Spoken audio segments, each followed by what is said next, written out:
Welcome back. This is the Film Custodian Show. Welcome. And it's the Christmas season, holiday time. We got some festive lights, and he looks like a fisherman, which is a great transition into Star Wars Andor. Never been a show like this in Star Wars. There's never been a Star Wars show like Star Wars Andor. There has never been a show like Star Wars Andor. Not even in Star Wars. Especially not in Star Wars. So really, what makes it different? I think it's a combination of tone, the really good writing, and really good direction as well. Good direction. See, what makes Andor stand out from the rest is just the clarity of focus in the storytelling. Star Wars is, and always has been, very character-driven. The plot doesn't drive the story, the characters do. The plot usually happens to the characters, which is how it really ought to be. So, the MacGuffin, right? Yeah, and what makes Andor work so well is that we never quite lose focus of the story. Like, so many times you watch a movie and, even in the new Star Wars movies, these characters are going off on some weird side quest that's not really related to the actual plot. And like a lot of stuff just feels like extra or filler or distracting or unnecessary. Andor, like 3 whole episodes could be, you could say it's a side quest, but it's still part of the overall plot. It's still, you never feel like it's getting off track whatsoever. Well, no, even in like quite literally The Mandalorian, where it's like you have to take a side quest to go do this thing, to retrieve this thing before, because even for both seasons, season 1 and 2, there's maybe 4 or 5 episodes of actual story. Everything else is, we're going to go to this planet where there's the ice spiders and whatnot, and all that's a lot of fun and cool, but it's not focused. Whereas Andor is focused from the beginning, middle, and end. And I guess if I really have to say anything bad about this show, it's that structurally, it's kind of off sometimes because it's meant to be binged. I think this is how it was written. So if you watch it all at once, I'm sure it's a better experience than you watch. I think that's why they released episode 1, 2, and 3 all together. Mm-hmm. Because if you just released episode 1, everyone would have been like, "What?" Because it just stops. Some of the episodes don't really have a beginning, middle, and an end. So it's like the first 3 are 60 minutes or something, 90 minutes. The first 3 episodes are like a movie. So we could compare and contrast, Andor with The Mandalorian. So The Mandalorian is what. It's like what they wanted from the very beginning, really. It's the Saturday morning cartoon. It's the, it's the action adventure. So you got your hero and the Mandalorian and the child, and then some other supporting characters. Right. And, there is a plot, but it's not really about that. It's just about the journey that you take with these characters. But a lot of times, it's you're right. It's like we're gonna pause the overreaching plot for a minute to go have some adventures over here. It's like it's just literally just the adventures of the Mandalorian and Baby Yoda. Yeah. And then when you get to the Book of Boba Fett, it's like there is a story, but we take a pause once in a while for here's an episode about the Mandalorian, season 3. All of a sudden, and then basically 2.5. Like that whole series itself is almost like a side quest type of thing. But then for sure, yeah. Then we can compare that to Andor. So Andor does have kind of an interesting structure. So it's like an overreaching story set into a couple parts. So the first couple episodes are Andor on Ferrix. Andor on Ferrix, basically the world building, the setup. Yeah, it's just he's on Ferrix and he gets himself in trouble and he's trying to escape and whatever. And then he gets this opportunity to go off and do this other thing. And then the next couple episodes are part 2 where it's he's on that heist, whatever that planet's called. Oh yeah, I don't remember either. Where the star thing. But that's the Eye. The Eye, that one, yeah. Yeah, where you have all the meteors come over every year. And then that story ends, and then one of the funny things about Andor is every time a storyline ends, they build supporting characters just for those couple episodes, and then you never see any of them ever again. You see 1 or 2 of them, but a lot of them just, gone. So you got your overreaching plot, and like what really is the plot of Andor? Like as far as Andor himself goes, it's just he's just this rebel without a cause who keeps having all these things happen to him, and like he's never really like the driver for the story. Most of the entire season, he's pretty much just looking for a way to get somewhere else where he's away. Like he doesn't want to be involved or attached to anything. He goes on this big, complicated heist for Luthen. Dare I say he is the reluctant hero archetype? Yeah, kind of. Like it doesn't start out that way. Like he goes on this heist to make some money. Right. And his plan always seemed to be to get his mom and escape and go somewhere where they can just hang out. Well, he pulls this off. She doesn't want to go with him. So he goes and then bumbles his way into the next couple episodes where Andy Serkis shows up and you got all these other characters who almost all die.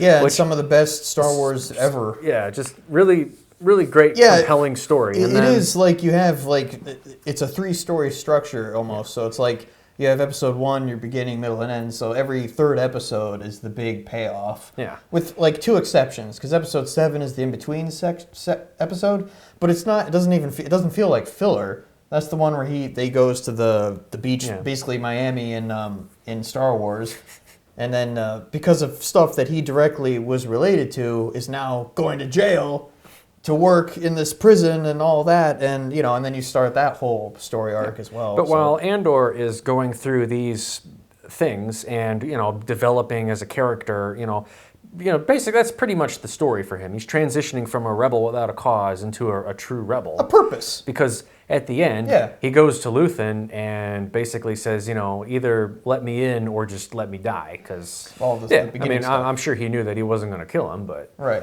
But but you have all the other characters, the other primary characters who, they're not always going through the same things or going to the same places as Andor, but their story always revolves around him. Cyril's story revolves around him. Like he gets stuck on Coruscant or whatever, 100%. and his brain is always on. He wants to find Andor too, and then the ISB lady, Mon Mothma, Mira, right? Mira's overarching goal is to find Andor, and then eventually everybody's trying to find Andor except for Mon Mothma. Yeah, which brings you to the finale. Yeah, but then it all comes full circle at the end, and pretty much everybody ends up back on Ferrix where it all started. Which I thought was great. Where everything breaks loose and it just gets really wild and crazy and cages have been rattled. Batman would be proud. Rattled cages. It's well written and it's very focused. And it makes for an interesting story. Like you never feel like you're losing track of what's going on. And actually, Star Wars has always been about universal themes, right? Where it doesn't matter, your background, religion, ideology, whatever. You can always pick something out and identify with it, or bring it into your own worldview, or whatever, right? Because it's simple. You have dark side, light side, good guys, bad guys. When he's talking about the lightsaber, George Lucas is talking about the lightsabers. Good guys are blue and green, and bad guys are red. It's supposed to be that simple. Yeah. So, where I'm going with this is then when you try to complicate Star Wars, at least in the films, it doesn't really work. Because you need to keep the hero's journey, you need to keep the heroes and the villains and not really muddy the waters too much and get bogged down in its own mythology and, the Jedi and, this and that. You can cover that in the video games, like the video game Knights of the Old Republic, the first one. Wonderful. It covers that completely. It's like, are the Jedi, is their philosophy really that good? And maybe there's some gray areas, blah, blah, blah. That's fine for video games and stuff. But then you do that in the movies, it doesn't really work. So for TV shows, in order for a TV show in Star Wars to work, that's not about, like you said, like Jedi or superheroes. The Mandalorian's basically a superhero, more or less, right? Yeah. And about normal people, you gotta get in the gray areas. You gotta get in the mud a little bit, because that's what a good TV show is. It's characters in the villain side of things, characters in the good guys. Maybe they're not good guys yet, to the point where you can really attach your own ideology and whatnot to it. Yeah. I mean, but and it's all you're right. It's all you can the pull something characters- out of it because it's universal themes. The characters right? themselves, in Star Wars, when it's done well, Wait, hasn't always been done well. Well, this is good, but right? when it's done well in any Star Yeah. Wars material, you can easily define the characters. Like, Right. Luke Skywalker, he's not even the reluctant hero. He's just like he's the No, he's like literally the hero's journey guy, like verbatim. he's the hero on a journey. Yeah. Darth Vader is the fallen hero who's become the villain and has a redemption arc. The Emperor is he's just the evil guy. He just literally just wants to be evil. He's literally just the guy who I think enjoys he's the purest to be evil. character. But Kind then of. you get to Andor where In terms you're of like, motivation. But like in that style of the universe, it's like, after a while you kind of look at it and it's like, those characters have those things, those characters are important, but everyone around them often seems inconsequential, And like Luke Skywalker stories, it's like, you're saying, right? like in the movies, you see these crowds of people, but they're never like important. They're just there for window dressing, Well, like right? unfortunately, what happened And with like Finn and Poe. The bad guys, and the bad guys are always in helmets. You know what I mean? It's like they're not people. They're just there to support the characters. But then you get to Andor where it's like, what if we took this kind of universe and we just made it about normal everyday people? Put a face to it, really. Yeah. So, Faces. Andor isn't like, the fun scoundrel, the reluctant hero. He's literally just a criminal who wants to escape somewhere and has all this horrible shit keep happening to him. He just wants to get away, and then things just keep unraveling. And his adopted mother is just sick the entire time and angry and wishes that she's like just kind of angry that she missed her chance to really get into the fight.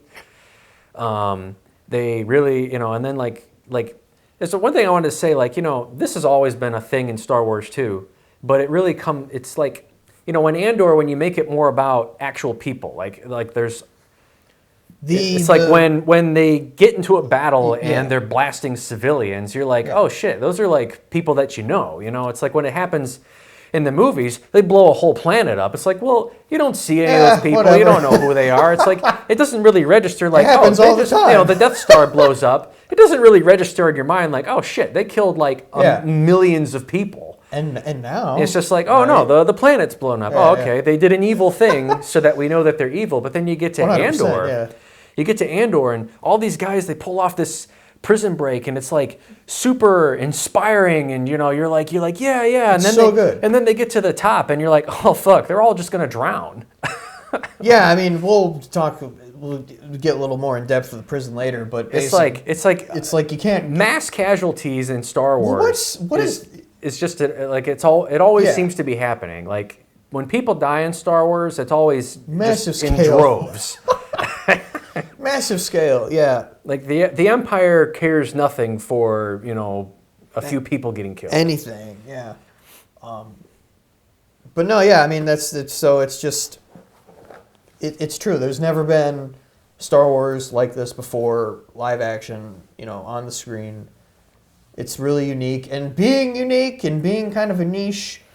It's hard. It was not finding an audience. It finally is finding an audience now, luckily, because the season 2 so far anyway is still underway. I believe they've actually started shooting it, or they're going to soon. And then unfortunately that'll be it. I want more, but not everyone's gonna like this, right? It's not Tales of the Jedi where it's here's Ahsoka again, here's more Anakin worship. It's like if you just want to see Anakin Skywalker and Obi-Wan Kenobi. And the usual suspects, then this isn't for you. There isn't Jedi and Sith and lightsabers and all the stuff that has made Star Wars Star Wars. When it really comes down to it, it's its own thing. This is really what makes it exciting. This is smart, well-written, entertaining material that is new and fresh. Like, sure, it's that's a story. the best part. It's a story about the rebels in the Empire, but this is like a really interesting, fun, well done take on it. It's right. It's like they talk about Star Wars fatigue. It's like, well, you can get fatigued with anything nowadays. Absolutely. They've made a million Transformers movies, a million million Star Wars Marvel movies, a movies. million Marvel movies, and then they don't do it they're not like. So it's when we talk about fatigue with any kind of entertainment. Okay. Super easy to get fatigued nowadays because, they're making a million of everything. There's a million Marvel movies. Like, I quit watching mostly after, like, Phase 1. So after Infinity War, it's like, all right, I've seen, like, literally a dozen of these. It's like, how, what more could you possibly do? But, like, the same thing's happening to Star Wars. So maybe they're not making a bazillion movies like all these other people. Like these other franchises, it's movie. There's a million Transformer movies. Now there's a million Indiana Jones movies. There's going to be a million Top Gun movies. Like, it just, anything that gets a little bit of success, there's got to be a million of them. Well, with Star Wars, what's made it nice is that instead of making a million movies, they make it, we're going to make 3 movies, and it's going to be this big, huge, ongoing event. And, at least it kind of keeps the overall number down, which helps keep it fresh. But they're beating it to death in other ways, So there's like, yeah, and it's like, just after a while, you got Tales of the Jedi, whatever. It's like, it's always the same characters, similar themes, similar stories, like the Jedi stuff, it's like, and it's good, and it's fun, and I like it, but... Yeah, don't get me wrong. Tales from the Jedi, okay, so you've seen Clone Wars, right, or most of it, right? Yeah, most of it. So when you watch Tales of the Jedi, you're like, oh yeah, so this is like, it's an anthology of short stories, like, Ahsoka's born. Okay, like, it was good, but we didn't need to see that 10-minute story, right? Or like, Snips, I'm going to train you now. This is Anakin, right? Well, I'm going to do some training. It's Ahsoka getting, like, zapped, like, 500 times by, it was set to stun all the clones, just stunning her over and over and over and over again. And then they finally go through time. She's younger until she's an adult. And then they reach the end of Season 7, which they did during the Disney era where, things get really dark and she survives the Purge. And that's how she got out of that situation. Oh, you didn't see that at the end. Well, whatever. There's a situation at the end of Season 7 that she has to get out of, and now it worked because she was zapped 100 times and has brain damage, Because that's essentially what it was. People even made a video about it, where it's like, how does she not have brain damage? And then... Speaking of brain damage... well, okay... Actually, yeah, just go right into it. So, Andor's poor girlfriend. So it's like keeping with it, this is original and good writing and something new. This story, very appropriately to Star Wars, is just rife with tragedy and horrible things. Like, if you really think about it, nothing good happens to anybody in this show. It's like oh no, yeah, everything terrible happens. But but that's what a story is, right?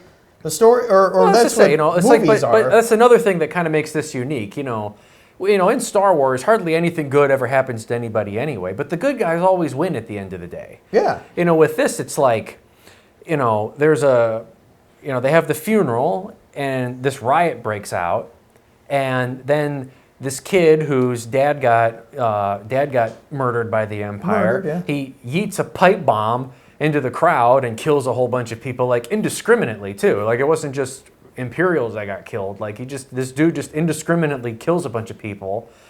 And then a riot breaks out, and all the, like, regular police guys with the shields are, like, dragging people through the streets and beating them up. And then the stormtroopers just start indiscriminately killing civilians. And they're accurate. Yeah, they actually hit things. They took yeah, and if you're done with that point, we can go to the... Well, it's like, so, and then Andor finally has like a, kind of like a, has the capability of being a cool hero. He just sneaks into the compound while everybody's distracted, rescues his girlfriend, who the Empire has clearly given brain damage to. Oh, right, yeah. And gets her, the kid who threw the pipe bomb, his one friend, and some other random lady out.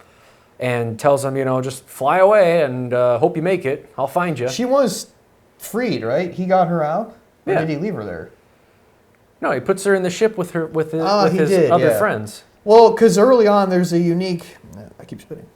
There's a unique torture scene where, in order not to get, a higher, like rated R rating or whatever, they did it through basically putting on headphones, and it's like torturous noises that humans can't handle. And we're going to torture you that way instead of just punching you in the face. Because, that's typical, one, and two, it's not original. And it's, then you got to move your score up because it's more violence and, more mature. content or whatever. But you know, like so many times, having those kind of restrictions leads to creative solutions. Yeah, like So we've discussed this at length before. well, like, with Hitchcock, yeah, especially. we've discussed this at length, like Alfred how Hitchcock. this method of torture is like, you know, it's like creative, but it's actually like, you know, it's actually kind of terrifying, and it makes you feel bad for this character. Yeah, you and know. the other video, which is in the description But below. if you she wanna just check that spends out. the rest of the series, you know, just being abused by the Empire. Yeah, and then I don't know if she'll come back. I kind of hope she does.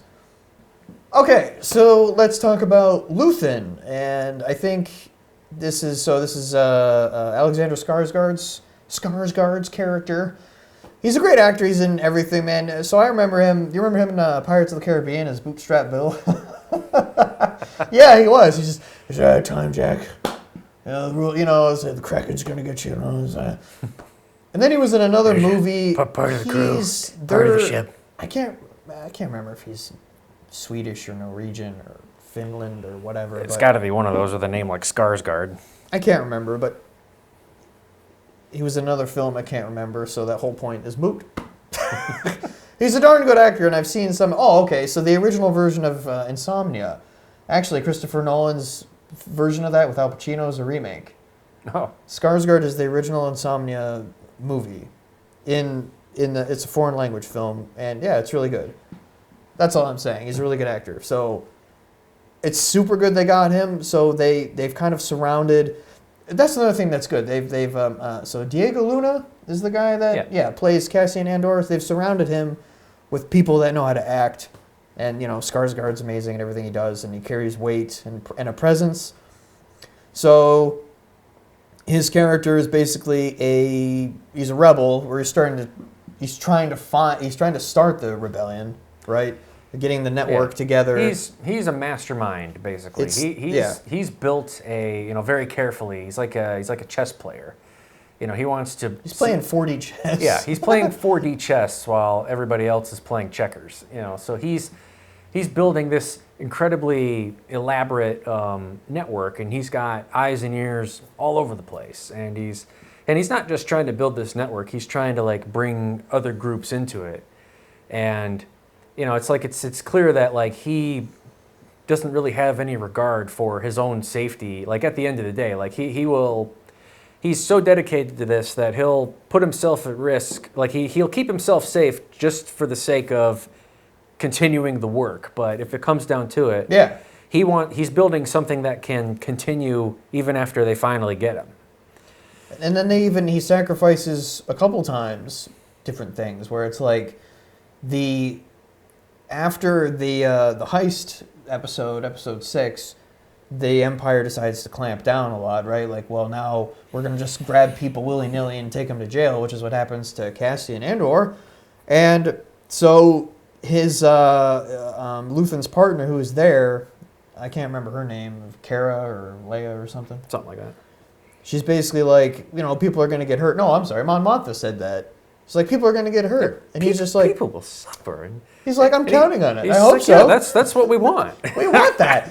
We want people to get tired of this crap and, go out there and, start the rebellion and whatnot. And then he also tries to recruit Saul Guerrero, who has always been an extremist. And, he was introduced in the Clone Wars and, we're going to win at any cost type of thing. And now he carries that into his small section of the rebellion. And then he goes to him and he's so actually the weapons I was going to give you, I can't really give you those. And we got this guy and we're going to sacrifice all those guys because then if we don't, then we'll be revealed. And he's okay. Yeah. So he's just willing to do whatever it takes, Luthen is, to start it all going. Yeah, they have this, some other group, we never see them, some other unnamed group of people is planning a raid on some power station. And through their actions, they know that if we warn them, then that will tip them off that, that'll just tip them off that there's eyes and ears around, and they'll look even harder and they'll discover us. If we just let those guys march to their deaths, then they'll just think, oh yeah, we're doing a great job. Everything's under control. Yeah. But I had to chuckle though when Saul Guerrero's It's like the number seemed to change. It was either 30 or 50. They're like, 50 men, 30 men. I'm like, this is Star Wars. 50 men is small potatoes. Yeah. People die in groups. Billions. People die by the hundreds of thousands at a moment's notice. They blow up a all planet the time. like that. Planet killers are normal in Star Wars. It's like, but that's one of the cool things that Andor is able to do. Yeah, is that they carry weight. They bring a Every humanity kill to the show. carries weight. And like in the Clone Wars, when 50 clones get murked, you don't bat an eye at it. When thousands of stormtroopers get blown up, it's like you don't think about like, oh, those guys have. Those are people. They've got families. There's not so many consequences. They're just the faceless. It's like, they're just cannon fodder. That's what they're for. And then quite literally, like in the sequels, but then in this where show, they're just running them all down. They do such a good job with building up, humanity as a theme when they're like, oh man, are we willing to let 30 dudes just up and die? It's like that actually becomes a question. Right. And that's good writing. And it's good writing for Luthen too. I mean, but that's his character, right? He's just willing to. He's going to see this through to the end. This is his mission. Yeah. This is his quest. And then at the end, now he kind of. That was one thing I was kind of confused on. At the end, he chooses to actually go and try to kill Andor, I guess. But even though he had another person there to assassinate him. Yeah, well, Andor, basically Andor's become the link to discovering this rebellion. That's why the ISB wants him so bad. And that's why, Luthen and his people decide that they need to get rid of him. Right. But obviously by the end, this huge riot breaks out and all hell breaks loose and everybody just kind of seems to change their mind. I wanted to bring this up because the internet, of course, the internet loves Jedi, right? They're looking for any little thing in Andor. Is he a Jedi? Is this a Jedi? Could this be a Jedi? So now I'm going to ask you, is Luthen secretly a Jedi? Because there are... I haven't heard that, but... There are theories out there. He has that cane thing that extends, and then at one point, he has his little baton thing. Yeah, I'm dead serious. These are people bringing this up. Was that a lightsaber at one point? Well, see, here's the thing. Star Wars fans over the years have been, conditioned to be Easter egg hunters. This is what they do. Yes. Everything, because... It doesn't matter what it is. Somehow everything's got to be connected to everything else. So it's just kind of part and parcel for it. So sure. And Luthen is going to be probably always the biggest victim of this with Andor because he's got that. He's got a robot. Well, no, he's got this really cool antique store that he's using as a front for his operation. Yep. And I haven't seen anything about him being possibly a Jedi, but there's plenty of things floating around on YouTube of. What's really cool is if you look at that, you see the Starkiller armor from the video game, and it's like, and all of these things, and I actually wanted to bring this up at some point. Yeah. These things don't make things canon or make other things canon or serve as a connection between anything. I don't think what they are is fun nods to the material, and what that shows me is that the people making this show know the material. Yeah, and they know the material and they care about the material. Right. They wanted to show it. There's even some of the Gungan shields from episode 1 back there. Yeah, I haven't really spent much time looking around myself, but if you get on YouTube, people are pointing it all out. Videos, breakdown of the antique shop. But it's cool. It's fun. Yeah. And it's not, They just raided the storehouses. They went and raided the warehouse and pulled a bunch of stuff out. And that's all it's supposed to be. That's fun. It's just supposed to be fun. But is he a Jedi? But could he be a Jedi? It's like, what would that add at well, this actually, point? yeah. And the other thing, too, was, he had a kyber crystal. Could that have come from his lightsaber? Let's pretend he was a Jedi. It's like, what? I have to ask you, what? It doesn't make any difference. What would that add to the story? It actually would disappoint me. I'd be like, that's dumb. It would be like, oh, of course. It's like, yeah. Yeah, can't you not do that? Okay, so he's a superhero with supernatural abilities. That really takes away from the theme. Yeah, at one point, remember he goes to see Saw Gerrera, and he's like, they're like, hey, you got that weapon, we need to take your weapon or whatever. That's the alien guy, it's just, doesn't he does he speak English or an alien language? I can't remember. I don't know.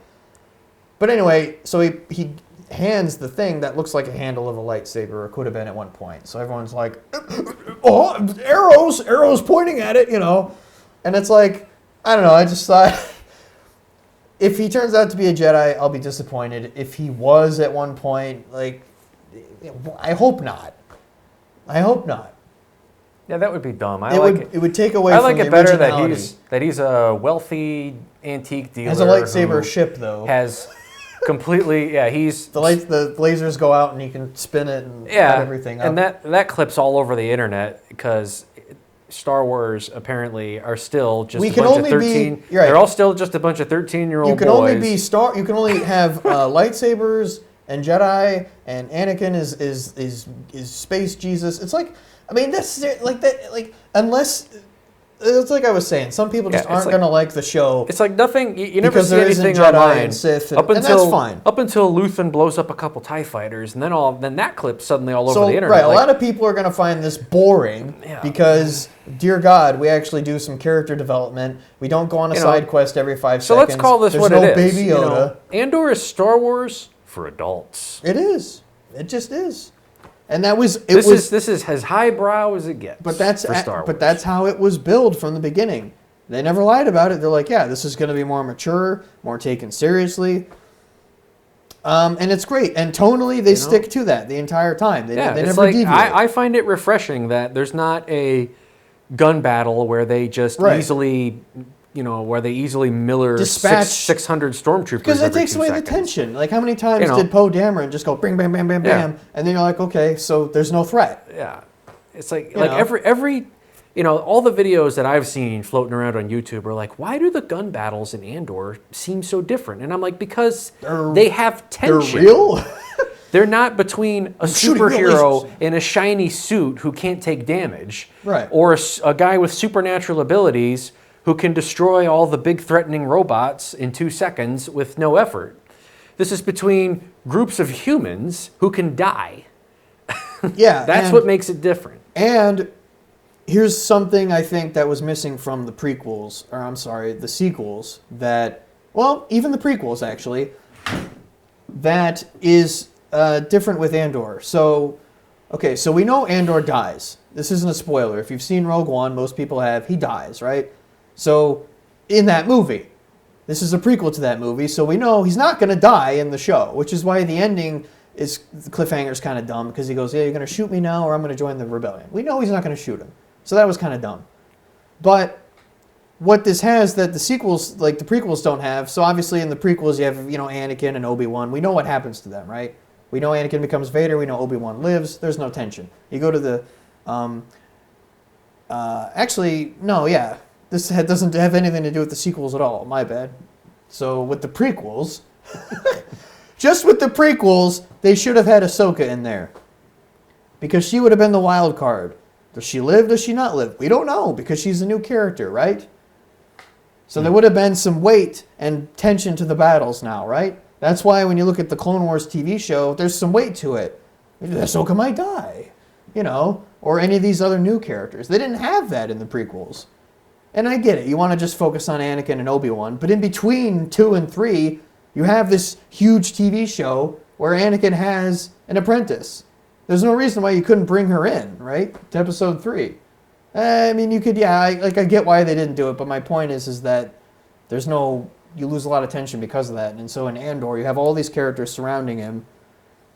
Like Mira, Cyril, Luthen, we don't know what's going to happen to them, if they're going to die or not. So you've added all this tension. That's all. I think it was a good point to bring up. Luthen's an interesting character. Luthen's great. He is absolutely amazing. His entire his character is like he lives a life of constant sacrifice. Like he looks like he's obviously got some means. How about the greatest speech in Star Wars? Yeah, so he's obviously super wealthy. He's got the coolest ship in the entire galaxy. Coolest wigs. It's obvious he's got the best wigs. He's got everything he has is great. He's got great style. He's got a cool ship that's way cooler than the Millennium Falcon or anything else you've seen. He's got the coolest clothes but everything I think it was in the first or second episode. He's you think he's just this arms dealer or something like that. He's the buyer, right? Yeah. And then he gets in his ship and he puts this robe on and he puts this wig on, and at first you're like, well, what the hell is he doing? He looks ridiculous. And he looks in the mirror. And then he looks in the mirror and he puts on this cheesy fucking smile. And you're like, what the hell is he doing? And then he goes, all of a sudden he's this antique dealer, and you're like, oh, I see. His entire life is a fraud. Is a front. Yeah. he's setting up this whole network, and every He probably has many identities. We only saw a couple. yeah, of he's them. living this double life, and like everything he does is about this cause that he's developed. So when you find out that that one fella in the ISB is also an agent. That was great. So there's actual spy shit going on, and double agents and stuff. And this guy's like, "Hey, I want out." So he goes to meet Luthen, and then we get one of the greatest speeches in Star Wars ever, because I believed every second of it. Like, it was great. Yeah, I was he's yes, pretty much yes. he's pretty much like, yeah, no, you're too important. I can't just let you stop. And so it's like you have to sacrifice. You have to sacrifice. You have to stay in the ISB. If it's been too long of sacrifice, there's too much of an investment. And he's like, well, what have you sacrificed? And Luthen's, just everything. Everything, you idiot. He just starts. He's like, love.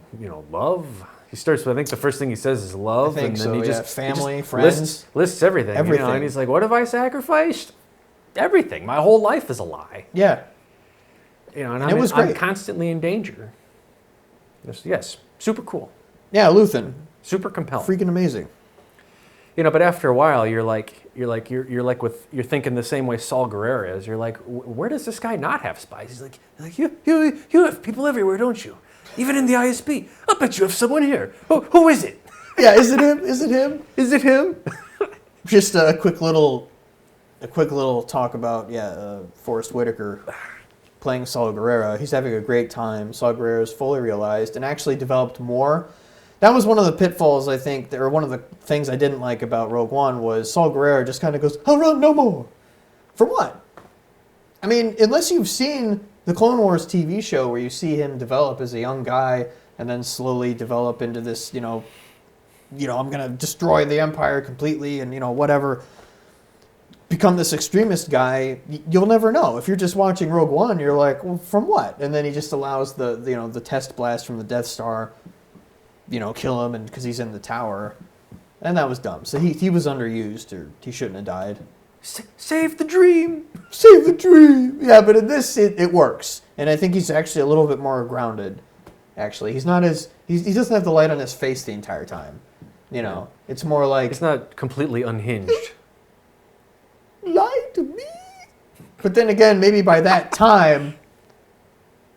Well, what was that one scene with the pilot where it was what's the weird, what's the octopus scene? What is that? I can't remember the name of that creature. The octopus scene? Yeah, remember that where it's like going around the pilot. No. You'll know if you're lying. Oh. Yeah, what is the name of that? Oh yeah. It's like he'll know. That's what it was. Yeah, he's like the what? The what? I forgot. No, there's a name to it. Damn it. Can't remember the name. We can Google it real quick. Nah. Put a link, put it in the comments if you can remember the name of that creature, because maybe we'll remember later on. All right, so we're going to talk real quick about things. One thing that the comments are all going to say is, you guys are talking about the show, but you can't remember anything. You don't remember anybody's name. You don't remember... Oh, I know. I always throw that right back in your face. Well, you seem to keep watching the show if you hate it.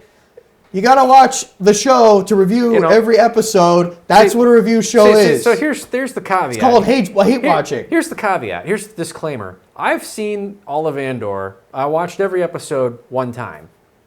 Yeah, we've seen the show. And this is how much I've gotten out of it. I didn't sit down and pick apart every single frame so that we could be super nerds and talk about Easter eggs and shit that gets clicks. Well, we'll do that eventually. I'm just here to talk about how the show is worth watching. I got a lot out of it through one watch. Right. We have interesting characters, interesting writing, interesting set pieces, and a show that is obviously made by people who like Star Wars. So yeah, I don't remember the names of things. I don't remember a lot of stuff anyway. That's just the way I am. Well, there is a lot. I mean, you could say the same thing if you're watching, like House of the Dragon or any of these other shows. You got the names of all the characters. I think you can forgive that. You can't remember the name of every planet, every character. You remember the planet, right? You remember the planet itself, like what's on it. Well, yeah. That's what actually matters. So the amount of things that you're able to take away from this because it was engaging entertainment. I remember. I might not remember every little detail, but I remember enough. Mon Mothma. Let's talk about Mon Mothma. Mon Mothma's character Mon arc Mothma. takes a Mon few Mothma. interesting. Mon Mothma.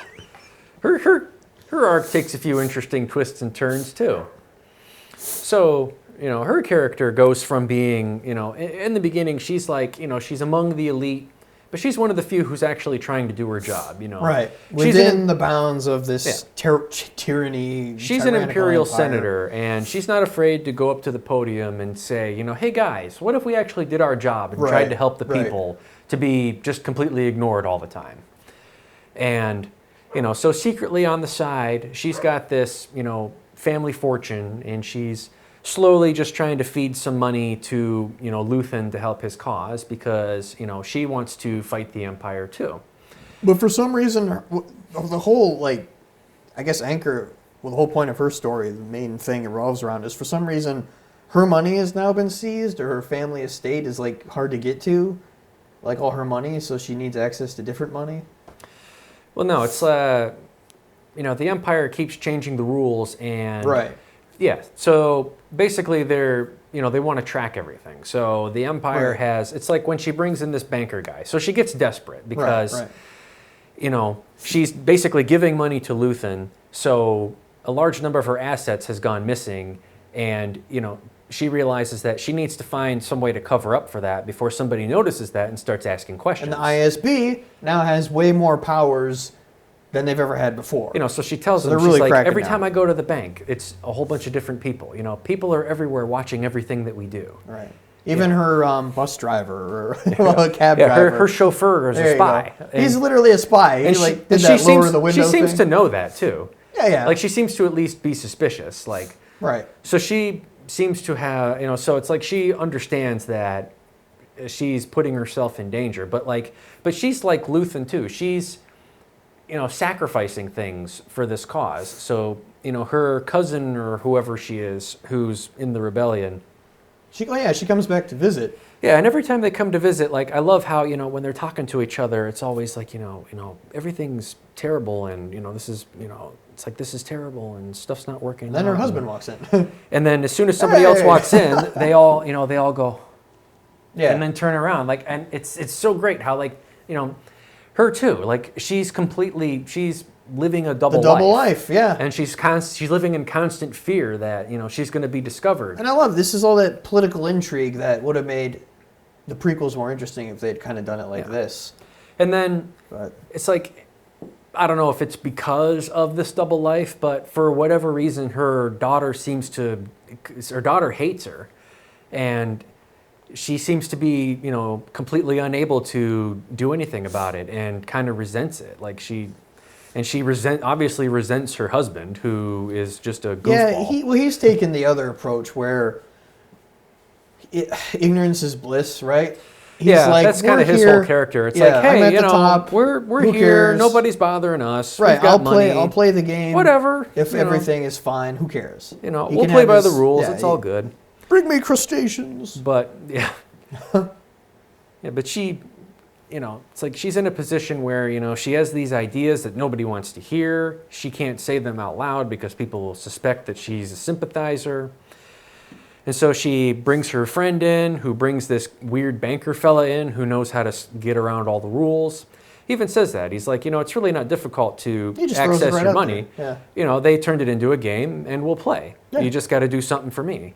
And what he wants is to, apparently on Chandrilla, where she's from, they have this I don't even know what to compare it to, custom, but these old-fashioned customs where, it would be like, I don't know what to compare it to. It'd be like, if you were, I don't know, I won't compare it to anything in real life, but you're gonna marry my son. It's like, or your daughter. I just want to introduce my son. Because in this in this old-fashioned Chandrillian tradition, they have arranged marriages, and it's fun. It's like you're watching her daughter kind of just go straight down this rabbit hole into what's obviously a cult. She's with all these little friends, and they're they're all reading out of this book and doing some kind of funny Jedi? funny religious ritual, and. And at this dynamic that they built up, you're watching this happen, and the way the daughter looks at her, it's obviously she's just doing this to spite her. To piss off her. She's doing it because she hates her mother. Yeah. And, she seems to feel powerless to do anything about it, especially since her father, her husband, just doesn't give a shit. He doesn't care. So she's living this life of sacrifice too, because she's terrified that the Empire's going to discover she's giving money to Luthen and ruin everything. So at the end, she does it. She lets this guy brings the son in. Bring his son in, and she's like, you could tell like she hates every second of it. She's like, doing things that she doesn't believe in. But the daughter, oddly, didn't seem to care.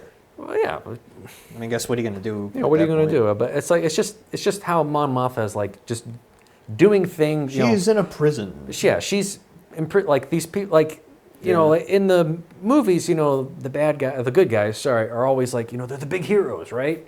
So Mon Mothma essentially is just living a life of sacrifice also, and she ends up doing things that she doesn't want to do or doesn't even believe in to preserve herself and preserve the cause. And so it's kind of like this theme of by the end of Andor, nothing good seems to happen to anybody, which is that's different, but it's good. It's a good story. A good day is a bad story. Yeah, I mean, well, Alfred Hitchcock said movies are our life with the boring parts taken out. So, but also with Mon Mothma, it's she's using her weapons. She doesn't have a lightsaber. She doesn't have the Force, right? Mm-hmm. The Jedi are all dead, and she's just, well, I got what's the joke, the clown show that is the Senate, and then all her fake friends, and just doing what she can to, start a rebellion or keep it what's there going, the network that Luthen built. And she's trying to fund him. But then she's also testing her limits because, how far he's willing to go. Then she's like, that was you? Like she's not really sure. And that's part of her story is how far is she willing to go. And then by the end, it's like, well, now we know. You're going to just, you need the money. So, yeah, it's great. She's great. And well acted as well. So let's talk about Kino Loy. Yeah, that's his name. Andy Serkis is back. And he's Kino Loy. And I'm the foreman. And I'm getting out of here. No, you're not. Yeah. The whole prison saga Andy is Serkis amazing. is brilliant. Like, you could have made... You really could have cast anybody in that role. Those 3 episodes, whole prison thing, you could have made that its own movie. Yeah. And it would have been fine. It would have been great. Like the episode where they escape is probably my favorite. That's episode 10, and that's... Yeah, I mean, it's just because it's everything Star Wars needs to be. You're escaping an impossible situation. There's good action in it. Restrained action in it, right? They don't go crazy with explosions and whatever. It doesn't need to. I'm just saying, you don't need to. That you show restraint, it actually makes it better. Like, the less is more. Because I'm sure they had a good budget. There's still a lot of CGI. A limited CGI, but... But what is this episode really about? It's about... escaping. It's about believing in something. Yes. He's in that prison, and Andy Serkis's character, Kino Loy, he's been there a while. He's lost all hope. He's just playing along, and his whole attitude is just everybody just get on program and do what I tell you, so that hopefully someday I can get out of here. Well, no, he's only got 12 rotations or something. Yeah, and it's just his character. It's like he refuses to believe that. It's like he's in disbelief when Andor starts telling him like that's not how it works. Nobody's getting out of here. Yeah. This isn't what it seems to be. And then when he finally realizes that, at first he's like, well, then it's just hopeless. He gives up. He gives up. It's like whatever. But then what Andor is obviously everywhere Andor goes, rebellion follows. Everywhere he goes, he turns it upside down. That's just what his character into mischief. does. Like one of the first things he does is start slicing out a pipe in the restroom. Yeah, so everywhere Andor goes, he's completely rebelling against authority. So open up the water. But what he really does is he convinces Andy Serkis and all these other people that, we can escape. We need to fight back. Because what they say is like, the Empire isn't all powerful. They've gotten lazy. Is what has happened. They're not as all well. powerful. Yeah. They just make it seem like that, right. so that people will give in to their authority. They don't have enough guards to keep us in here, and they know it. And they show it too a couple times. So they're kind of subtly showing it, like, hey, where's Bob or whatever? And they're like, oh well, it took me a while to get up here. There's not many people down there. Because it's all a front. Yeah, they do a good job, like the people who play the Imperial officers and all that. Guards, everybody. They do a good job of giving you that impression that they all work all the time. They're a little bit understaffed. They got that "we've been understaffed all week" vibe to them. Right. So, it's like he tells us, like, why would they fry an entire floor if they really had this all under control? Yeah, they could literally flip a switch. The floor is lava. This comment you made. And then if you're touching it, you die because you get it just is electrocution under there. And then that's why everyone is barefoot constantly, except the guards who have special, You got those moon boots. Got moon boots on. So they have all these fail safes. So Andor convinces Andy Serkis, who, he convinces everybody else that, we have to give it a shot. He empowers him to take charge. We have to try and escape, or we're all just going to die. So it's like, let's just, but he tells him too, it's like, well, in my mind, I'm already dead then. So yeah sure, we'll just do it.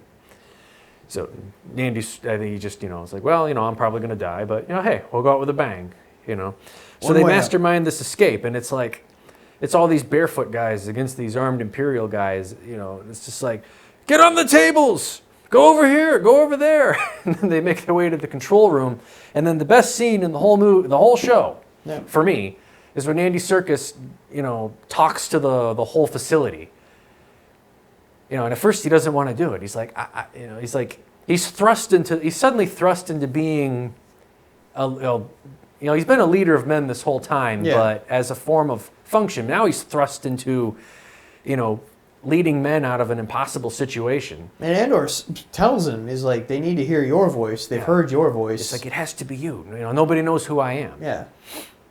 Right.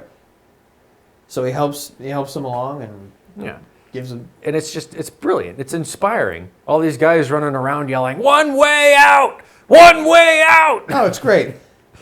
And then they brought back, they don't always have the traditional stormtrooper rifle. They have like that smaller type one with sort of the bent nose. It's just a minor detail. I'm sure all the breakdown channels brought up. Oh, actually, they're using this model instead of that model. But again, it's the people that wrote the show understand Star Wars. And so they're like, well, yeah, they wouldn't use that blaster. They'd use that blaster or whatever. That type of thing. But yeah. So then it's one way out. They're following Andy Serkis is just marching. Everyone's marching. They're going through. And at one point, you actually see all the guards cowering. Yeah, they're all hiding in a room. Yeah, but then they get to the water. And they finally get to the top. And it's just like, oh, well, that really seems hopeless. But then, Andor says, he's like, look. One way out. He's like, look, even if, I forget exactly what he says, but, they get to the top. And he's like, look, even if we all die, we still did it. We died on our terms. Yeah, we still did it. We got out. Yeah, we weren't slaves. We did it. We went out on our own terms. And then Andy Serkis, I can't swim. I was literally like, what? Yeah, and then the wave of depression came over Andy Serkis's face, which he's just so animated and so good at. I mean, just to put this in a little more context, it's basically like, well, what's that one prison in real life where it's on an island and it's basically Alcatraz. It's out there in the middle of the water, completely surrounded by water. So the only one way out is to jump, and they're all just funneling out, falling over each other. Like ants, falling over a cliff or whatever, just getting out.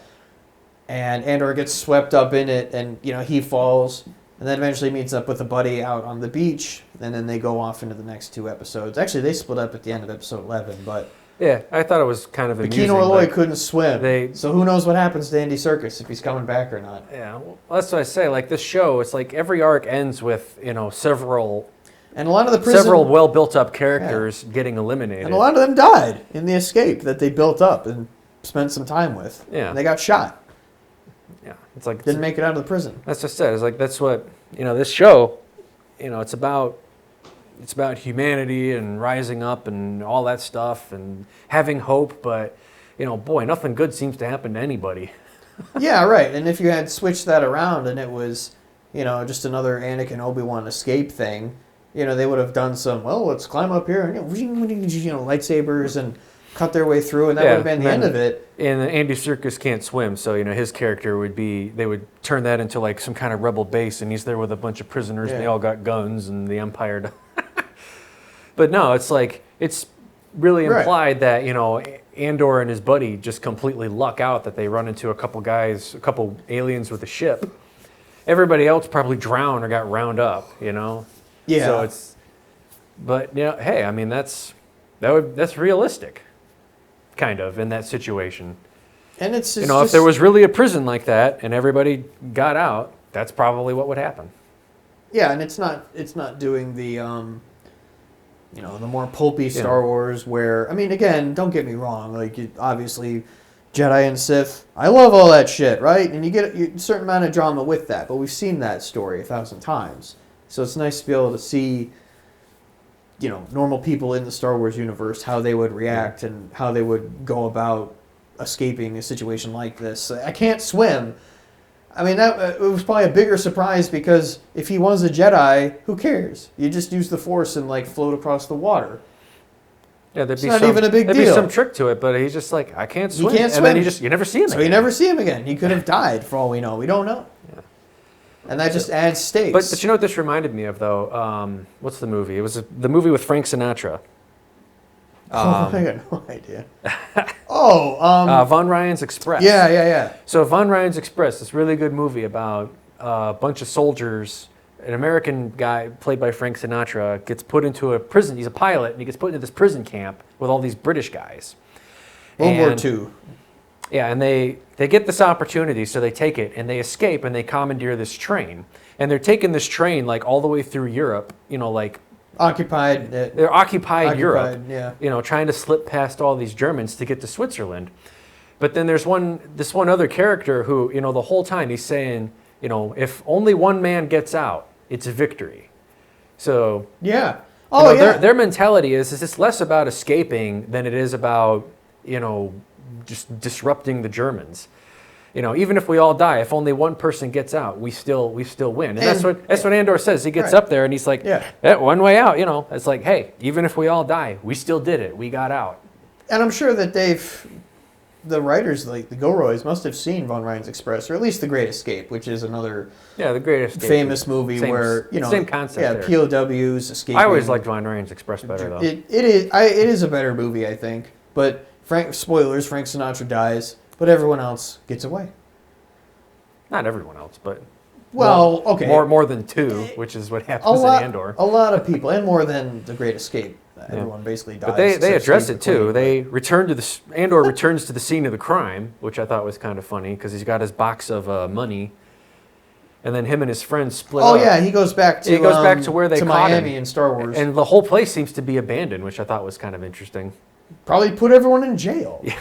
Yeah, the Empire ruined it. Well, there was two aliens though sleeping together there in the bed that he rented. Yeah, and then they address it. The guy he's with is like, "Do you think anybody else got out?" And he's like, but people need to know about this. People need to know about this. Right. We need to expose the truth about what's going on.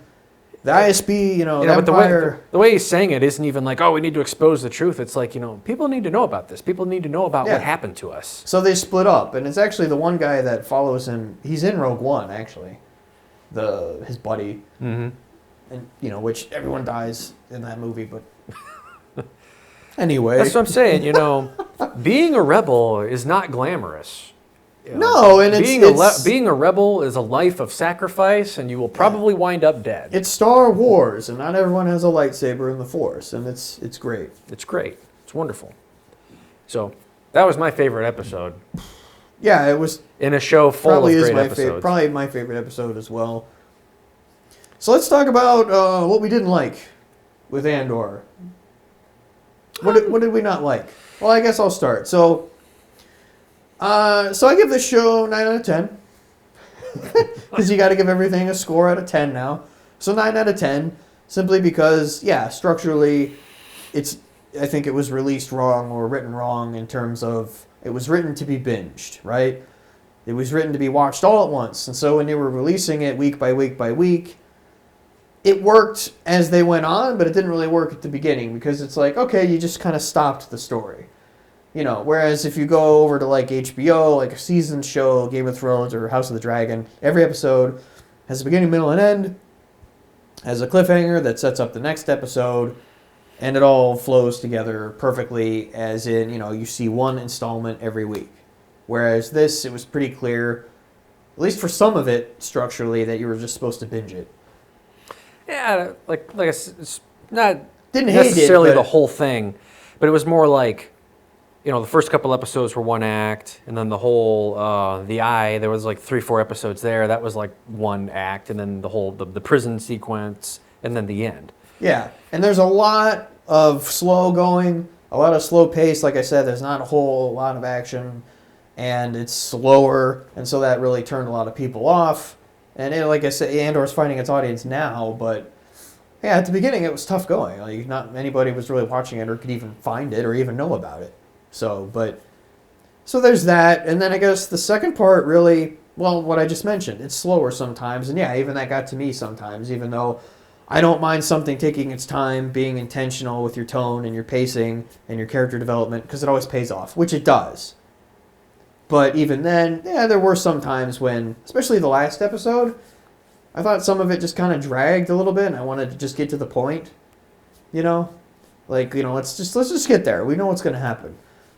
But instead, you got all the characters, you know, that come back together on Ferrix, and they all got their own motivation. They're all trying to get Andor for their own purposes. And yeah, it just, I don't know, maybe on the rewatch it'll be better, but and then the cliffhanger at the end where it's like, well, you can kill me or you let me join. Obviously, he's not going to kill Well, him. that's not really a cliffhanger. That's what I'm saying. It was anticlimactic at the end where it was like, okay, we know he's not going to kill him, so you could have done that a little bit better.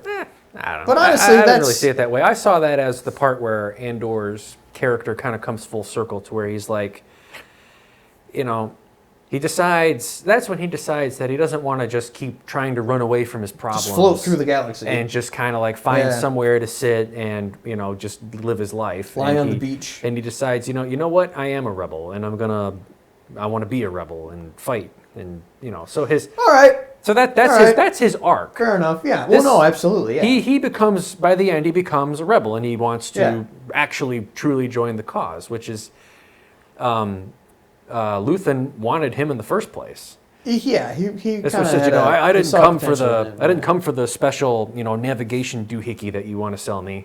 The box. You know, the special box. You know, I actually want you. Yeah, there's a little bit, like I said, so, right, there's MacGuffin sometimes, but ultimately he wanted him, and yeah. So, I mean, So what do you have any... I'll use a different scale. I'll use 100 scale. So Okay, who cares? Let's get an A+. Sure, yeah, I'll give it a letter grade. Yeah, okay. Oh, no, I'll use a tier. That's what everybody likes to use tier nowadays, yeah.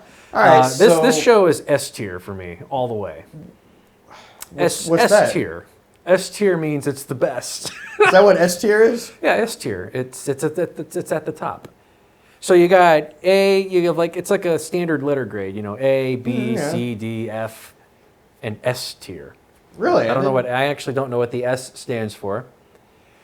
But it means that you like it. You don't really find any major fault with it. And sometimes it's not even that it's perfect. It's just that you personally really like it. It's tops with you. Yeah, So here's the thing. That's not to say that the show is flawless. So for me, it's more of like an episode by episode thing. I think it does kind of go come down to that structure. Like, yeah, there are a couple episodes Really, it is just the structure. that feel like they're like I can't. It's hard to the remember. structure is odd. Like when you're talking about the Mandalorian, it's easy to point out which episode you're talking about. Oh, it's the episode where they. There's bad episodes in the Mandalorian. It's the episode too. where they Yeah. meet Luke Skywalker, or it's the episode where they meet Ahsoka. Those are like you're like, oh yeah, and then you remember everything that happens in that episode because they're individual contained stories. Andor has like several different arcs that go through several different episodes, while there's other story arcs going on continuously through them. So it's kind of hard to pinpoint them. It's like, oh yeah, that's the episode where Cyril talks to his buddy who's working a night shift job somewhere.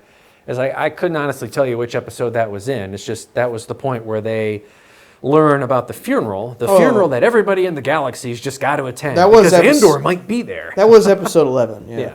I don't remember the name of the individual episode itself, but that was episode 11 where he's calling him over the TV. We need to speak more. What? It's a mother. She died. So really, you give this like it's the best. It's great. So like, not every single episode would get a high grade, but no episode would get lower than like an A minus. Yeah, some of them are a little bit slow, where maybe not a whole lot happens, but it's just because those individual episodes are part of like the 3-part story. That's what I'm saying with the binge mentality, where it's like unless you see it one after the but other, that's really only if you're watching them one at a lost. time. If you watch the whole thing through, it's not an issue. But the show itself is S tier. Now, I will say, like, the last episode, it's one of those things where you watch it and it's kind of like, it's not disappointing. It's kind of like, oh, it doesn't make you feel warm and fuzzy. It doesn't follow the traditional. Well, did it get you excited for what's to come? Because you also need to set up your next season in a good finale. You're ending on a high note or a low note. In the case of House of the Dragon, now the war started, so it ends on a dun dun dun, but that's also set up for what you're going to go right into the war in season 2. But it felt more like a stopping point. It's like, there's not really that much setup. It's like, Andor, it's like there's not a good ending. So the thing with most, particularly American entertainment, is that the American audience demands a positive ending, and the villains to suffer greatly. Yes, there must be comeuppance. That was one of the It's a Wonderful Life. Yeah, that's a very well talked about movie, but one of the big points of contention is that the villain doesn't lose. You're right. Yeah, there's no comeuppance for what's his name, Mr. Potter. Yeah, there's Potter. no Mr. comeuppance Potter! for Mr. Potter. Nothing bad happens to Mr. Potter, who's he's just old the entire movie. Meanwhile, Jimmy Stewart goes from a kid to being an adult. Mr. Potter is like just an evil, conniving, horrible man who makes everybody miserable, and nothing bad happens to him. No, he doesn't get. But it's still a positive ending because plenty of good things happen to Jimmy Stewart. Jimmy Stewart. So whatever his name is in Andor. The ending is like, there's no real cliffhanger. It's just the ending is that Andor's come full circle, decided that he wants to commit to being a rebel, join the rebellion. And so it's like, so now it's like you got a clean slate. Like you could end it right there. Like you could end it. And then you go to Rogue One. But, it's like, hey, I mean, how many years worth of Andor fighting the Empire could you have in there? And then there's these other people that he helped escape, who could turn up down the road. And then you have interesting characters like Mira and Cyril's fat friend, and Luthen. But they don't really set up anything else to happen. Like that's like an ending point. Yeah, it's just they get away. Cyril gets the girl, maybe. Very awkwardly. That is amazing. I hope they become some weird like evil power couple. Could you see that happening? Where it's like, I could actually see that. Where so let's talk about Cyril a little bit again because he's just so interesting. So. His mother is a micromanager. His mother controls every aspect of his life. We know that. We see that through, hey, you went through my things again. I noticed that. And she's like, oh, hey, you need to get this job and because I want you to have this job. And she's very, like it's about me and it's not really about you type of thing. So he wants to be Cyril kind of he's used to being dominated all the time by the his overbearing micromanaging mother. So maybe he sees that a little bit in Mira, almost like it could get kind of weird, like you need to dominate me, like it could. I mean, it's I don't know. Yes. You can't get too like rated R with Star Wars, Yeah. but I'm just saying that the power dynamic is very much like you never have to thank. She's like, I guess I should thank you. Because he shows up, saves her, and then she realizes it's him, and she's just terrified. She's just like, you? And How? He's just like, well, I was like, basically, it's like, well, I was here, baby. That's pretty much what he's like, well, you needed help. And Never have to thank me. Here I am. And then it's like, okay, Yeah. And so Yeah, that'll she's just like, Yeah. she's like, I almost died, and now this dude just shows up, and he's just kind of standing there with this, I don't know, like he's weird. It's like his character continues to evolve to be ever stranger, because he's standing, and that expression he has is like, yeah, this worked out. I did it, yeah. I mean, he didn't get Andor because like his whole life is like it's not really clear. Like he's not motivated by vengeance. It's more like he really truly desires justice, but he really needs that personal victory. Yeah, because his entire life has been controlled, and Yeah, because he's not in charge of his own. He doesn't have his own agency, And Yeah, actually, real quick, so there's a theory out there. So Cyril has this powerful uncle that's mentioned, right? Mm-hmm. Could that be Tarkin? Oh God. Didn't see that one coming, did you? Ugh. Doesn't he kind of look a little bit like him? You're not living up to your uncle, whatever name she threw out there, which would have to be an alias, probably. I hope not. That would just be weird. I was actually kind of like, Well, see, if you're it's going to like- have a connection, have it with Tarkin. I was That's going to cool. say, like, it's like, yeah, that could be interesting, but, one of the things that I like about this show Is it's not connected is to that legacy characters. it's not Right. like, everything's connected to everything else, and, it's not like everybody's related to somebody. It's like... Yeah. But that's Because but the we've way- already been through that. We've Like, been the through whole... that, yeah. The new show is like, the whole time, it's like, who is Rey's real parents? Well, And that it's was her just- whole character, and it it's was like- terrible writing. It's like, yeah, it's like... Whereas the the people in whole- Andor have more character in one scene Yeah. than she It's does like- the entire time, because it's, who's her daddy? The new movies, Who it's like the cares? whole time it's like, who are Rey's real parents? Tune in next time to find out. And it's like... Yeah, and then you find out in the third movie, and then in the end, I mean, Palpatine And won Star Wars. It's like the whole thing just feels like you're just making it up as you go. It's Palpatine like, won Star Wars. Skywalker's lost. yeah, no, Palpatine was behind it all Oh after yeah, all. no, because his prodigy lives on. He won. I should do an entire video about that. Palpatine won Star Wars. Evil won. That's the way they left it. Well, anyway, Screw that. I don't want to talk about that. so we got to talk about the funeral scene. Something you've really never seen in Star Wars. So Bagpipes? that's not even that. Well, So it wasn't bagpipes. It was flooties. so Andor's adopted mother passes on, and the sisters of Ferrix and everybody wants to have this funeral. So they bake you into a rock and stick you in a wall Yes! somewhere, which I thought was, I mean, Yeah, it's kinda that's neat. awfully creative. It's an awfully creative, But- kind of religious type of cultural thing they do on this planet. Like, Yeah, but like they build up this just a huge amount of tension. Like it's a real good. I mean, they build all this tension around this funeral because the Empire is like they're truly expecting Andor to show up. Everybody's expecting Andor to So show they're up. letting it play out. Like, let's just So let they're it like- play so they're out like, to yes, draw him we out. We want the funeral to happen. Yeah, be the bait. And we're only going to let them bring like a couple people, but then like the whole town shows up. Oh, yeah. And they're all slowly marching through the street. That kid's got that pipe bomb in his bag, and the whole time you're like, what's going to the happen? Imperial officers are on edge. Yeah, everybody's on Everyone's edge. Trigger happy. And it comes back to that whole, hey, the Empire's really not as powerful as they seem, because they're like they see these people coming down the street, and you're like, we gotta put on a show of force. We can't let these people just walk down the street uncontested. So it's And then- not just a bunch of stormtroopers. We get like riot But- gear and Yeah. troops on the ground. But what's interesting about it is like, Mira's looking around for him. Everybody's just kind of waiting for him to show up. But Andor never like actually shows up. He just, he like peeks out and sees what's going on, and then he like sneaks through the back and grabs his girlfriend and escapes. He's like, he doesn't like play a real part in anything.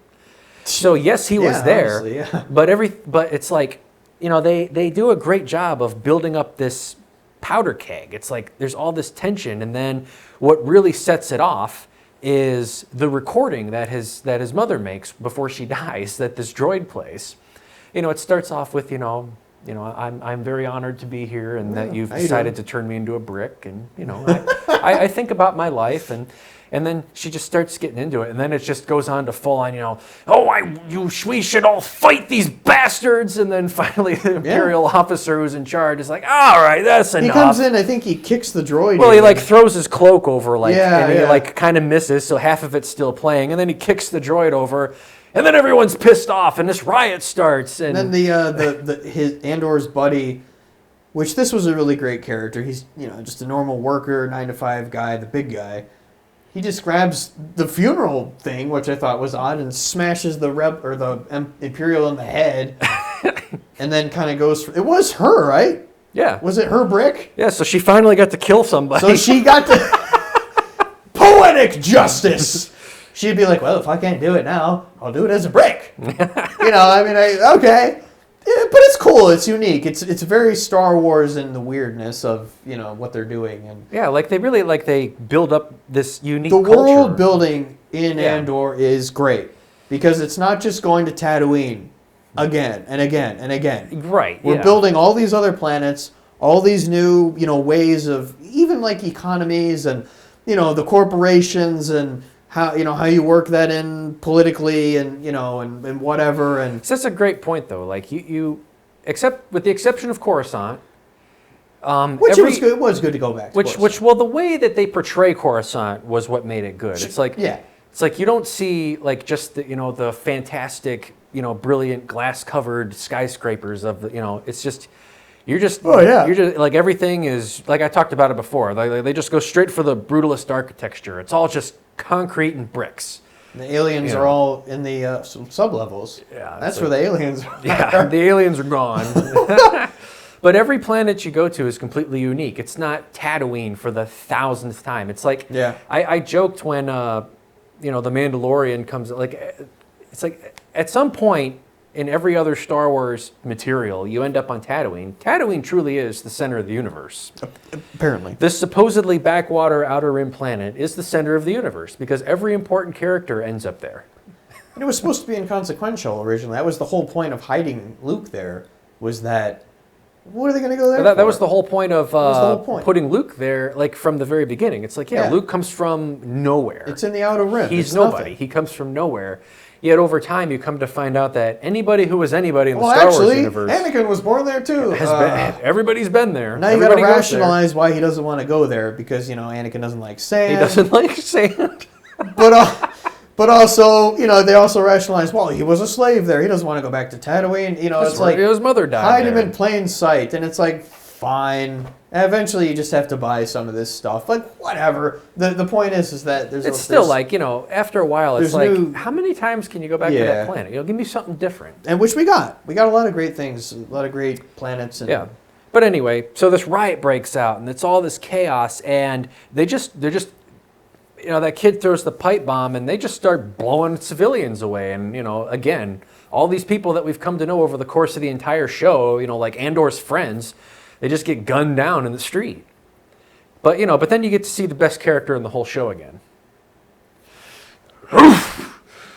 Bong! Bong! The guy... Oh, the hammer guy. The hammer guy. Yeah. Bong! Bong! Who gets to kick a stormtrooper out of the tower. I did roll my eyes at that. Oh, I didn't. I thought it was funny. They're like, get him out of there. And I thought for sure, like, they're gonna laser, he's for sure gonna die because everybody else has been dying, but he actually gets to kick one guy gets to kick a stormtrooper out of something. And I think you get the Wilhelm scream. Maybe not. I don't remember. But and there was another time when a guy headbutted a stormtrooper, and I was like, come on. I thought we were doing. Not that. But yeah, whatever. It is what it is. I can forget. That's a nitpick, but to me, okay. But this whole city rises up, and it's probably not going to work out for It's not going to work out. The but- Empire's entrenched there now. So, But it's like the idea. It's again, that spark of the rebellion. It's that manifesto that they kind of put in there to it's From that guy that broke his back. the kid who gets run over by the money trolley. Smashed. Yeah, right. The money trolley. But it's the idea. Like there's little insurrections happening all the time, and eventually it'll be too much, and we'll win. Right. So, but that's kind of what Andor does. Everywhere he goes, he sparks an uprising. Because that's what his mother did, even as a brick. Well, yeah, and then he takes inspiration from his adopted mother too, which I thought was kind of neat. That maybe that was the final blow. Now he's literally lost everything. So now it's... That's kind of what I'm saying, though. Like, after that episode, it's like, that didn't make you feel warm and fuzzy, but it was an ending. Yeah. It's like, and Andor didn't, cause it. His mother did. Well, yeah. Inadvertently. Yeah, but, she got what she wanted. The town turned on the Empire, and they killed some of them. I can't wait to see what they do next. I mean... I think they got me. I was still excited to see what comes next, even though everybody I'm very excited. Ended again on kind of a sour note, but somewhat hopeful too. Like Cyril, I can't wait to see where that goes. Yeah, Mon Mothma is going to have to deal with the consequences of, dealing with the bankers and whatever. Then Luthen is going to obviously take on Andor, and then season 2, I guess, is going to take place over years. So they're actually going to do a little bit of skipping around. Mm-hmm. So. This show takes place 5 years before Rogue One, so 5 years before A New Hope. So I guess it's going to be I think the new season is going to start a year later or 2 years later. So there's whether or not we'll see any of those other characters besides. So the second season might be a lot different. It might turn into the Adventures of Andor, the Rebel. Maybe Cyril and Mira. Cyril might actually end up becoming an actual important villain or something. Who knows? Or he might just end up being, he might just keep being weird. He might, I hope so. Because it's new, it's interesting. Yeah. Yeah, it's like, that's it, that's her. Yeah, it's her. And she's here. Didn't his friend basically go what are you doing? What are you talking about? Who is that? Which I hope he comes back too. Yeah. I just thought it was funny though. It's like, what did what was he planning on doing, Cyril? Was he just gonna I don't know if he had a plan. He was just gonna apprehend Andor, probably bring Andor, and I'm gonna throw him right at Mira's feet. What's her first name? Midra. Right? Midra Muro? Whatever. Her right at her feet, and she'll love me. It's like it's almost that. But I think maybe he sees in her a way, again, being, dominated by his mother, maybe this is how he sees his way out. I think that, this is... There's a lot of themes of There's a lot of themes. There's a lot of... Getting out of prisons. A common theme is, breaking free. I think he sees... catching up with Andor as a way to atone for him screwing up before. He sees if I could just find him and arrest him, I'll get back what I had before. He wanted to, break out for himself. Yeah, he wanted to break out of just being a low-level security officer, and he wanted to do something important and cool. Right. He wants to be cool. And maybe he sees Midra, he sees a kindred spirit, which is basically what he says. But he's like, if I could arrest him and turn him into her, they'll appreciate me, and maybe I'll get a promotion, another promotion. But he gets the girl because he saves her, and she even says, "Gee, I guess I should thank you." Well, then he has his Superman cape on in that moment, and you'll never have to. You never have to thank me. It's great. I actually laughed out loud. I think I actually said, now that I remember when I was watching the finale, I think I actually said, and you'll never have to. Then he said it. Then he goes, you never have to. And I went, ah! I laughed out loud because it was just gleeful. Yes, this is so good. And there's the right amount of corny and weird in there and awkward. and she's a career woman anyway. Like, she's not interested. You know, she's just interested in her career and advancing. She's not interested in forming, you know, attachments or romantic attachments of any See, kind. I don't know. See, you kind of get the vibe, like, you know, maybe somewhere deep down inside she is, but she. Well, I'm sure but you know, but at the that's same part of the time, development of she the really, character. you know, she feels like she has to focus 100% on her job. Yeah. Because, you know, that's the only It's way to competitive. keep climbing up the ladder. She's extremely competitive. Well, and being in the Empire is competitive. You could die. You know, it's like, you know, and everyone playing off each other, which they seem to encourage. Yeah, it's Which, like, you know. and she's the smart one. You know, she's like, you know, we can't get information from dead people. You know, when they're all celebrating, like, oh yeah, they had that raid and They killed that one guy we never saw. We killed them all. It was easy. It's like, well, you shouldn't have killed them all. We can't get any information from dead people. You know, somebody needs to be there saying that. And then the other guy's like, basically just, oh, come on, we get a victory here. But the guy that kind of favors her kind of said, like, yeah, I know you're right, but you got to play it smart. Like, right? It wasn't it almost like, well, sure, you know, but you got to learn to... Kind of blows her off a little bit. It's like, yeah, you know, but, you know, you got to take the victories when you get them. Yeah, but it kind of does tell her a couple times to watch her back and to be careful. But he might just be using her to his own ends as well. Because in the end, that's what they do. They're all there so that eventually, you know, they'll be decorated by the Emperor, you know, himself. But yes, yeah. So Andor, it's about people, you know, workers, you know, miners. Of course, got to be miners. If you're not in a scrapyard, you're a Jedi. Yeah, there's workplace drama. There's home drama. There's a love triangle at one point. There's spy stuff. World War II heists. It's everybody should be watching this show. If you are not watching Andor, do yourself and everybody else a favor and stream it on Disney Plus. And if you're a Star Wars fan, at least give it a shot. Like, again, it's different. Not everyone's gonna like it. It's gonna be probably a little slow for some people. You know, there's not Jedi flying around the entire time. But like if you're like give it a shot. If you're a teenager and you're into Star Wars, I guess I really wouldn't expect you to appreciate. No, it's you know, if you're an old joyless asshole like me, you know, watch it. You'll enjoy it. Yeah, if we're sick of everything else, then go watch this. So, yeah. S tier. Please like and subscribe. If you like what we do. And smash that like button. Smash the like button and subscribe. Like the hammer guy. Smash the like button. Smash that like button. Smash the like button with a brick and do it now.